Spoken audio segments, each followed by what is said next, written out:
শ্রেষ্ঠ মানুষ যাকে আল্লাহ রাব্বুল আলামিন সবচাইতে বেশি ভালোবাসতেন। আল্লাহ রাসূল মুহাম্মদ সাল্লাল্লাহু আলাইহি ওয়াসাল্লাম রাস্তা দিয়ে যাচ্ছেন, চরম রোদ। আল্লাহ রাব্বুল আলামিন মেঘ দ্বারা তাকে ছায়া দিলেন যাতে করে তিনি কষ্ট যেন না পান।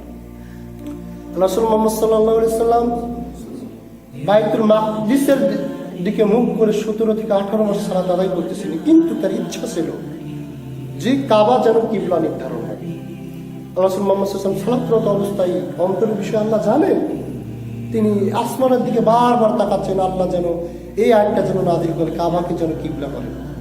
আল্লাহ রাব্বুল আলামিন তাকে এতটাই ভালোবাসতেন, রাসূল মুহাম্মদ সাল্লাল্লাহু আলাইহি ওয়াসাল্লামকে এতটাই ভালোবাসতেন, সঙ্গে সঙ্গে কাবাকে কিবলা হিসেবে নির্ধারণ করলেন। সালাতরত অবস্থায় তিনি দূরে কাবার মুখে সালাত আদায় করলেন। এত ভালোবাসার পরেও, এত আপন করার পরেও, অথচ মৃত্যুর মুহূর্তে আল্লাহ রাসূল মুহাম্মদ সাল্লাল্লাহু আলাইহি ওয়াসাল্লাম কি যন্ত্রণা ভোগ করেছেন। আল্লাহ রাসূল মুহাম্মদ সাল্লাল্লাহু আলাইহি ওয়াসাল্লাম শেষ জুমার খুতবায় উঠে যে হাদিসটা রয়েছে আপনার সহিহ মুসলিম 2382 নম্বর হাদিস, আবু সাঈদ খুদরি রাদিয়াল্লাহু তাআলা আনহু তিনি বলেন, জালাসা আলা মিম্বারিন ফাকালা আব্দু খায়রাহু আলা বাইনা আই ইউতিহা যাহরাতুন। তিনি বলতেছেন আল্লাহ রাসূল মুহাম্মদ সাল্লাল্লাহু আলাইহি ওয়াসাল্লাম একবার মিম্বরের উপর উঠে বসলেন। বসার পরে তিনি বললেন যে আল্লাহ রাব্বুল আলামিন তার এক বান্দাকে ইখতিয়ার দিয়েছেন, স্বাধীনতা দিয়েছেন। তিনি বান্দার নাম উল্লেখ করলেন না। তার কোনো এক বান্দাকে আল্লাহ রাব্বুল আলামিন স্বাধীনতা দিয়েছেন, ইখতিয়ার দিয়েছেন কি সে যদি ইচ্ছা করে দুনিয়ার ধন সম্পদ ভোগ করতে পারে, আর সে যদি ইচ্ছা করে তার নিজস্ব অবস্থায় অর্থাৎ আল্লাহর নিকট যা আছে এটা সে বেছে নিতে পারে, এটা ইখতিয়ার দিয়েছেন।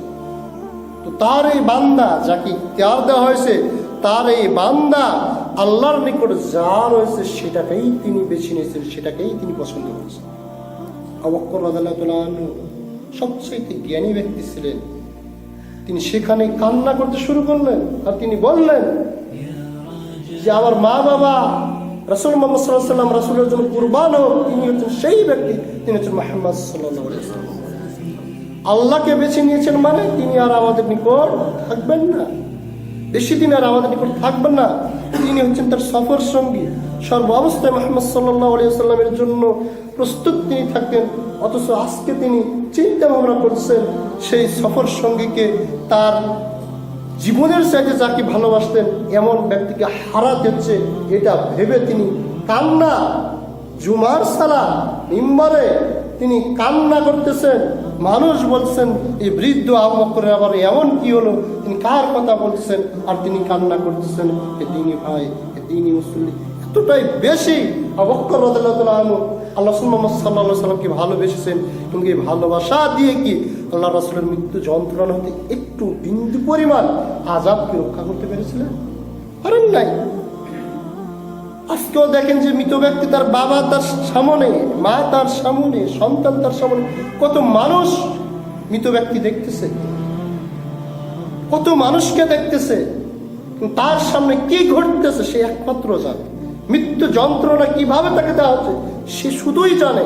কেউ তার অংশ নিতেছে না, কেউ তার ভাগ নিতেছে না। সহিহ বুখারী 283 নম্বর হাদিস, আয়েশা রাদিয়াল্লাহু তাআলা তিনি বলেন যে অন্তিম মুহূর্তে যে রোগে রাসূল মুহাম্মদ সাল্লাল্লাহু আলাইহি ওয়াসাল্লাম আক্রান্ত হয়ে ইন্তিকাল করছেন, এমন অন্তিম মুহূর্তে আল্লাহ রাব্বুল আলামিন আমাকে একটা নিয়ামত দান করছেন। সেটা হচ্ছে যে আমার পালার দিনে, আমার থাকার দিনে আল্লাহ রাসূল মুহাম্মদ সাল্লাল্লাহু আলাইহি ওয়াসাল্লাম আমার বুকের মাঝখানে তিনি এই দুনিয়া থেকে বিদায় নিয়েছেন, এই কথা তিনি বলতেছেন।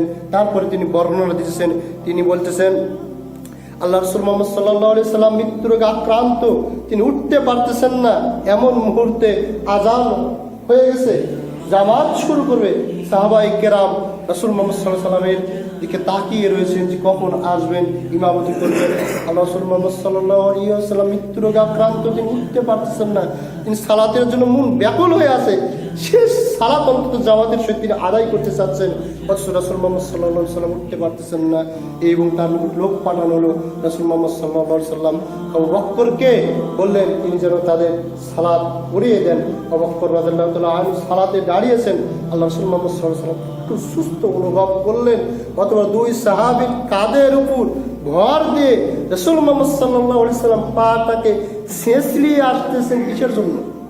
সালাতের জন্য।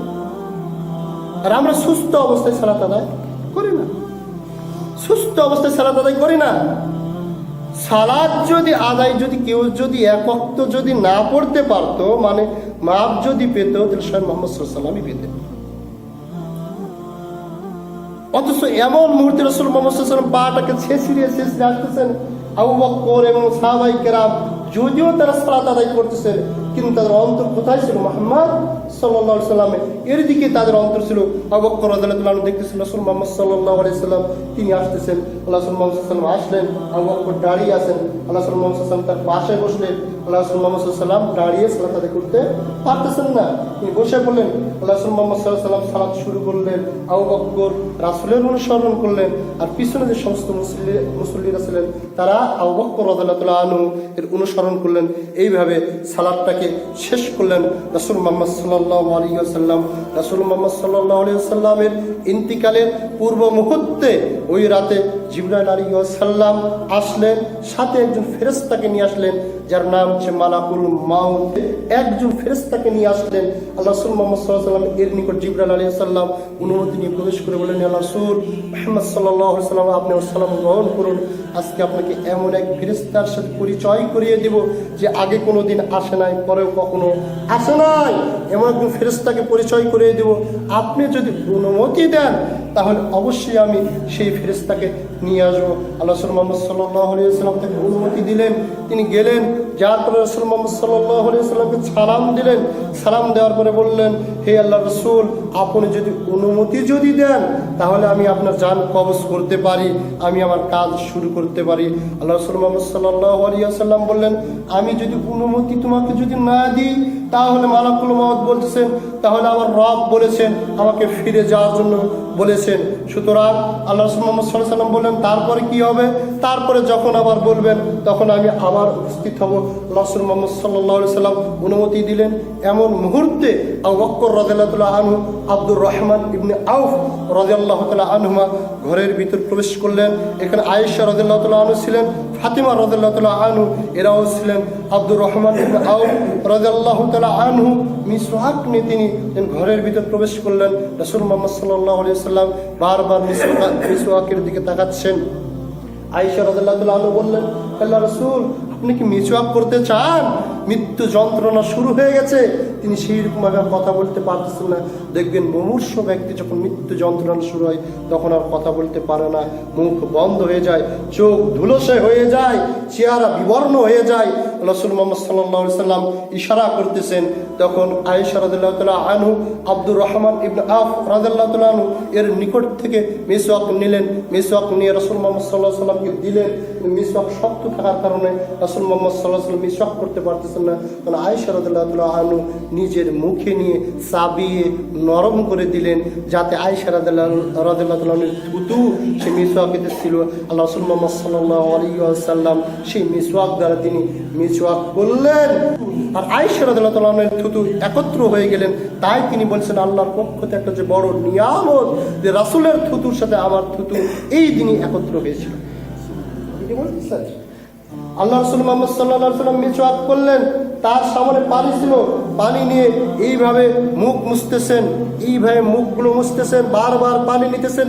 মৃত্যু যন্ত্রণা শুরু হয়ে গেছে, বারবার তিনি পানি নিতেছেন আর মুখ মুছতেছেন আর বলতেছেন, আল্লাহুম্মা আইনি আলা সাকরাতিল মাউত, হে আল্লাহ মৃত্যু যন্ত্রণা সহ্য করতে আমাকে সাহায্য করুন, হে আল্লাহ মৃত্যু যন্ত্রণা সহ্য করতে আমাকে সাহায্য করুন। ইন্না লি মাউতিস সাকারা, সত্যি মৃত্যু যন্ত্রণা হচ্ছে অনেক কঠিন। ইন্না লিমাউতিস সাকারা, সত্যি মৃত্যু যন্ত্রণা হচ্ছে অত্যন্ত কঠিন।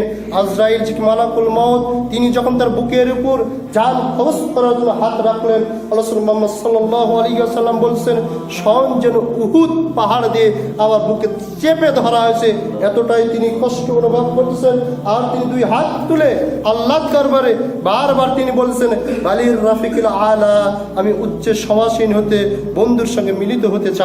বালির রাফিকিল আলা, আমি উচ্চে সমাসীন বন্ধুর সঙ্গে আল্লাহর সাথে মিলিত হতে চাই।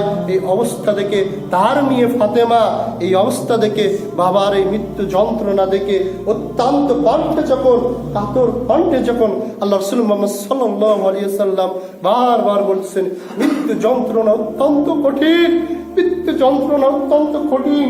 এইভাবে যখন রাসূল মুহাম্মদ সাল্লাল্লাহু আলাইহি ওয়াসাল্লাম কাঁদতেছেন, তার পাশে ফাতেমা বলতেছেন, বারবার বলছেন, হায় আমার বাবার কত কষ্ট হচ্ছে, হায় আর বাবার কত কষ্ট হচ্ছে।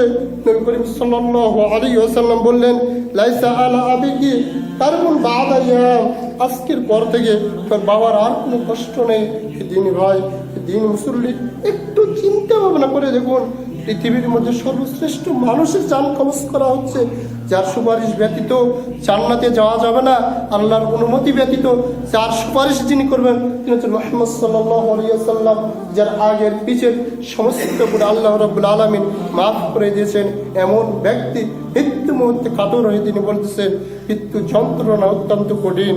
তার মেয়ে বারবার বলছেন, হায় আর বাবার কি যে কষ্ট হচ্ছে, হায় বাবার কি যে কষ্ট হচ্ছে। হে দিনী ভাই, হে দিনী মুসল্লি, ওরা একটাবার মৃত্যুকে স্মরণ করি না, একটাবার বোঝার চেষ্টা করি না। মৃত্যু এমন একটা বস্তু, যে যন্ত্রণা এমন কোনো ব্যক্তি নেই যে অনুভব করবে না, যার স্বাদ উৎপন্ন করবে না। যার কারণে তো আল্লাহ তাআলা বলতেছেন যে কুল্লু নাফসিন যায়কাতুল মাউত, এমন কোনো আত্মা নেই, এমন কোনো প্রাণী নেই যে মৃত্যুর স্বাদ গ্রহণ করবে না। মৃত্যুর স্বাদ অত্যন্ত কঠিন। আল্লাহ রাসূল মুহাম্মদ